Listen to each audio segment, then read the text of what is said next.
طب أسنان ولا بشري ولا صيدلة؟ المستقبل الأفضل فين؟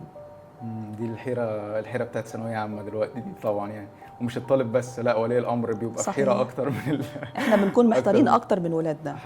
حقيقة طبعًا، لأن هو برضه بيبقى لسه ما وصلش إنه عارف مصلحته فين، والأب والأم يعني الparents بيبقوا خايفين أكتر طبعًا. خلّينا نقول إن أنت يعني هنا في مصر إحنا اتكلمنا قبل كده إن الأعداد في طب أسنان زادت جدًا، جدًا. حقيقي. بس أنا هافاجئكم بحاجة، إن طب أسنان لو أنت مش هتسافر وهتكمل في مصر مستقبلها حلو في حالة واحدة بس، إن أنت قادر تفتح عيادة، ليه؟ لأن إحنا عندنا هنا سياحة علاجية مش طبيعية، بالذات بعد ما حصل موضوع العملة وإن إحنا عملتنا مستواها نزل شوية عن بقية العملات، فبقى يعني على سبيل المثال يعني أنا ليا حد صاحبي فاتح عيادة هو سعودي وفاتح عيادة في جدة، لما بلاقيه بينزل عروض بتبقى زراعة الأسنان في العروض ب 3000 ريال الزرعة الواحدة.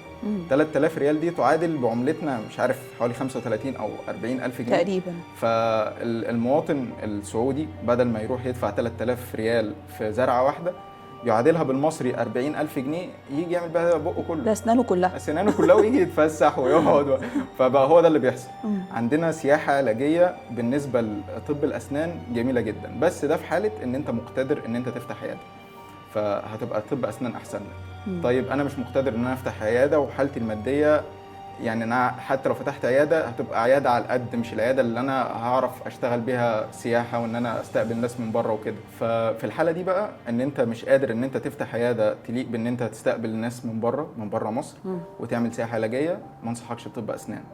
أنصحك إن أنت فيها إلا لو أنت حاطط أسنان دي تارجت، فساعتها لا انا مش هقول لك او حلم عنده، او حلم عندك بالظبط. لو هي حلم عندك او هو التارجت بتاعك وهدفك ان انت تبقى دكتور اسنان، خلاص انت لازم هتحط نفسك قدام الامر الواقع عشان ده حلمك ولازم هتحققه. يعني في حالة القدرة على فتح عيادة فقط لا غير. بالظبط. تمام.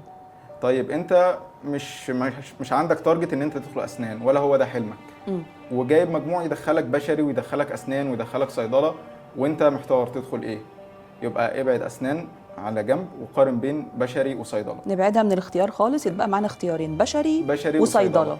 ليه؟ لان انت الاثنين التانيين فرصتك في السفر فيهم الى حد ما أفضل. اسهل شويه من طب أسنان. من طب اسنان.